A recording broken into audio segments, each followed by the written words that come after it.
అందరికీ నమస్కారం. Bachhala Malli pre release ఈవెంట్కి వచ్చిన నరేష్ గారి ఫ్యాన్స్కి, మీడియా మిత్రులకి అందరికీ థ్యాంక్ యూ.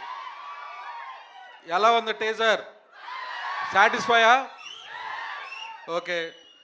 డిసెంబర్ 20 ఎవ్వరి కోసం తగ్గేదే లేదు. వస్తున్నాం, కొడుతున్నాం, రాసి పెట్టుకోండి. ఈ సినిమా కథ విన్నప్పుడు నేను ఒక 15 నిమిషాలు నా కళ్ళమట్టి నీళ్ళు ఆగలేదు. 1.5 year క్రితం ఈ కథ విన్నాను. ఇలా ఈ గ్యాప్లో సినిమా స్టార్ట్ అయిన దగ్గర నుంచి ఇష్టపడి ప్రేమించి చేసిన సినిమా ఇది.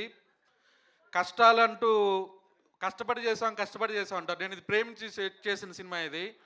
ఈ సినిమా కథ విన్నప్పుడు నేను ఫిక్స్ అయిన కెమెరామెన్ రిషడ్ గారు. తమిళ్లో రంగం అనే సినిమాతో స్టార్ట్ అయ్యి మొన్న వచ్చిన మహానాడు వరకు చాలా సినిమాలు చేశారు. అంత ఇంపాక్ట్ ఉన్న ఫోటోగ్రఫీ కావాలి, అలాగే మంచి పాటలు కావాలి. సీతారామన్ తర్వాత విశాల్ గారిని అప్రోచ్ అయ్యి ఆయన తీసుకురావడం జరిగింది. అలాగే మంచి పెర్ఫార్మెన్స్ ఉన్న హీరోయిన్ క్యారెక్టర్ హనుమాన్ తర్వాత మన హీరోయిన్ ఈ సినిమా చేస్తుంది. డెఫినెట్గా నరేష్ గారి కెరియర్లో ది బెస్ట్ సినిమా అని గర్వంగా చెబుతున్నాను. మీరు అందరూ థియేటర్లో చూసి మా సినిమాని బ్లెస్ చేయాలి. మా డైరెక్టర్ గురించి ప్రీ రిలీజ్ ఈవెంట్లో మాట్లాడతాను. Thank you sir.